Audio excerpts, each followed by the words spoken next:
Welcome back, my fellow builders, to another Anno 1800 episode, and today we are talking about how to not get bankrupt the first 3 to 5 hours, or even 10 hours.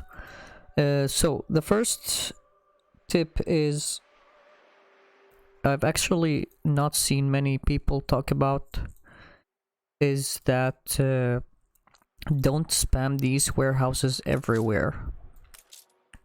As you can see here, I have built a couple.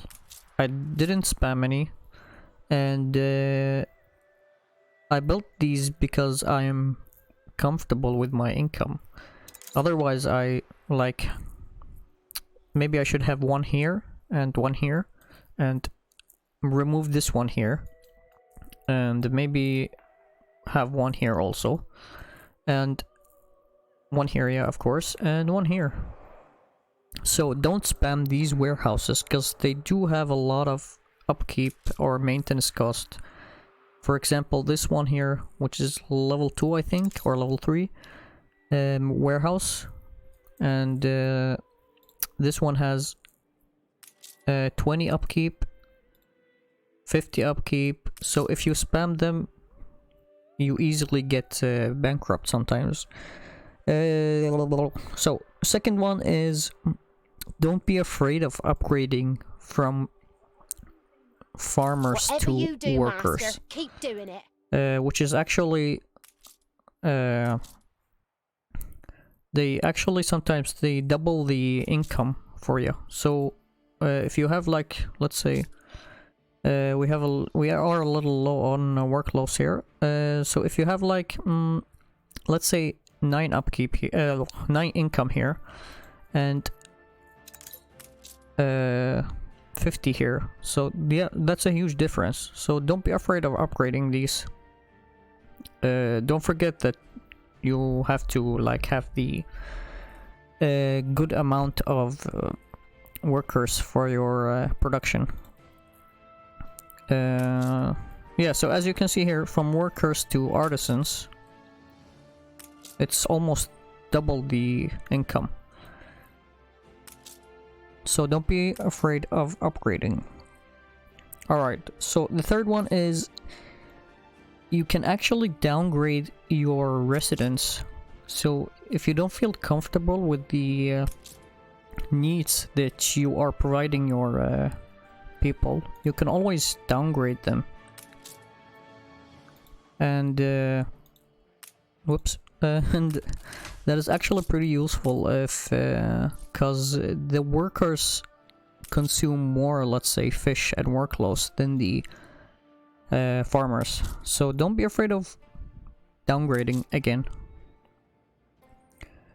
Alrighty, that's the third one. The fourth one is actually, once you get to artisans, you can build the public mooring, which gives you a little bit of extra income. So once you unlock the artisans, you can go onto the medium harbor and you can build the public mooring, which gives you extra income here.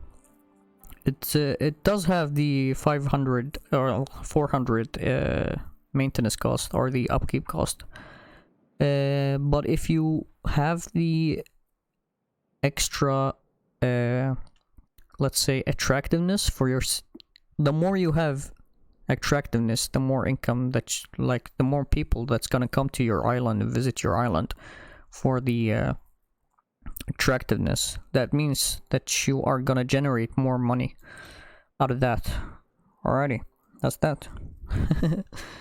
Alrighty, so the most important one, and I'm sure that a lot of people have mentioned this before, is don't overbuild production buildings. And I'm gonna show you guys how you can check this.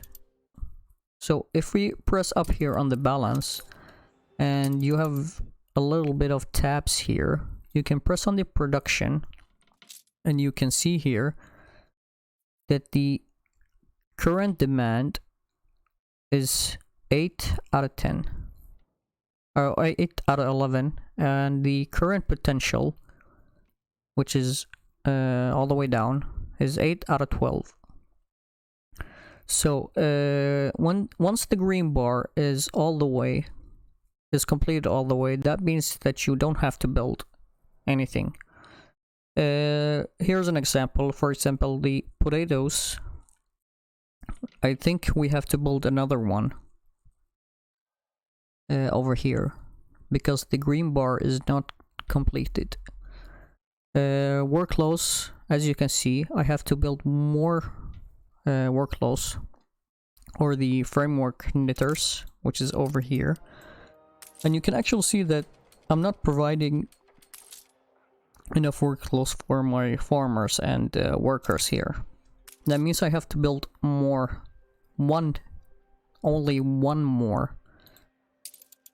Yep. Another example is the sausages over here.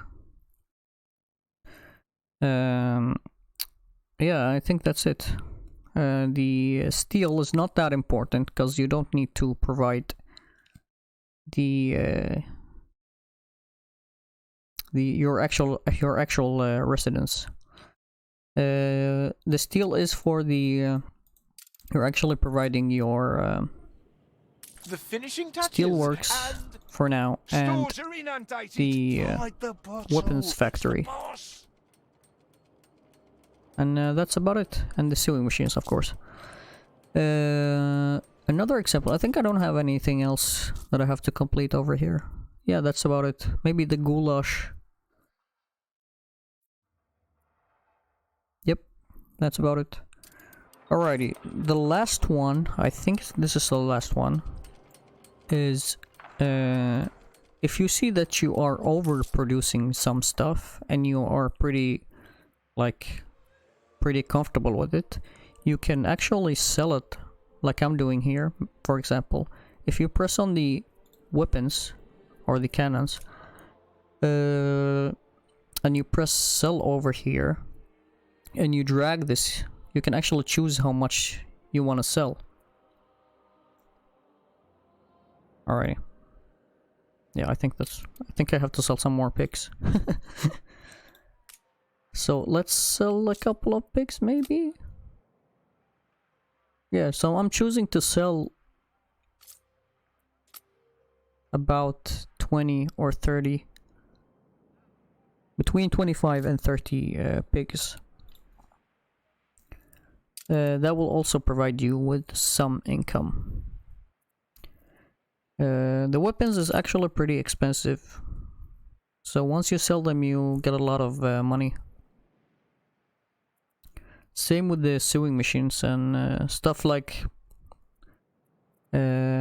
stuff hard to make. They're actually pretty expensive sometimes. And yeah, I think that's about it. That is my tips for not getting bankrupt the first hours. Thank you guys for watching, and I'll see you in the next one.